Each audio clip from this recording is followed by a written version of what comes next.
Hi everyone, आपल्या सर्वांचं स्वागत आहे आजच्या व्हिडिओमध्ये. आजच्या व्हिडिओमध्ये आपण बघत आहोत 30 सप्टेंबर 2025 या दिवशीच्या चालू घडामोडी ऑनलाईन स्वरूपामध्ये. आजचा पहिला प्रश्न आहे, खालीलपैकी कोणाची भारतीय रिझर्व्ह बँकेच्या डेप्युटी गव्हर्नरपदी नियुक्ती करण्यात आली आहे? त्याचं अचूक उत्तर आहे शिरीषचंद्र मुर्मू.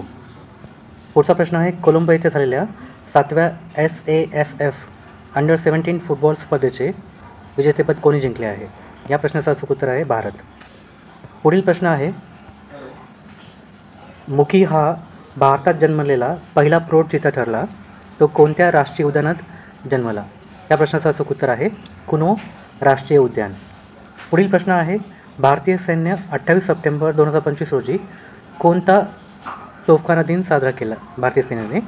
तर त्या प्रश्नाचं अचूक उत्तर आहे 199वा. पुढील प्रश्न आहे, भारताचे अटर्नी जनरल म्हणून कोणाची नियुक्ती करण्यात आली आहे? या प्रश्नाचं अचूक उत्तर आहे R वेंकटरमणी. पुढील प्रश्न आहे, भारतातील पहिले एकात्मिक ऑन्कॉलॉजी संशोधन आणि काळजी केंद्र कोणत्या राज्यात उघडण्यात आले आहे?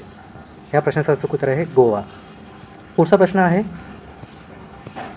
भारतीय नियामक मंडळाचे 37वे अध्यक्ष म्हणून कोणाची नियुक्ती करण्यात आली आहे?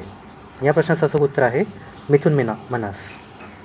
पुढचा प्रश्न आहे, भारताने पाकिस्तानला हरवून नुकत्याच झालेल्या आशिया कप 2025मध्ये कितव्यांदा विजय मिळवला आहे, किंवा हा कप आशिया कप कितव्यांदा जिंकला आहे? त्या प्रश्नाचं अचूक उत्तर आहे 9व्यांदा.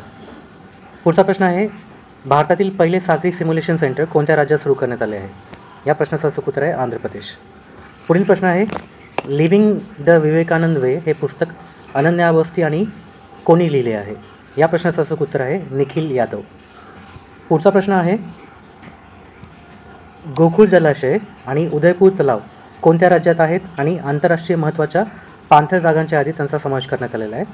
तर या प्रश्नाचं अचूक उत्तर आहे बिहार.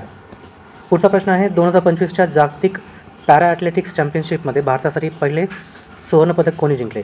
या प्रश्नाचं उत्तर आहे शैलेश कुमार. आणि आजचा शेवटचा प्रश्न, आंतरराष्ट्रीय अनुवाद दिन खालीलपैकी कोणत्या दिवशी साजरा केला जातो? या प्रश्नाचं अचूक उत्तर आहे 30 सप्टेंबर. तर ही होती 30 सप्टेंबर 2025 या दिवशीच्या चालू घडामोडी ऑनलाईन स्वरूपामध्ये. धन्यवाद.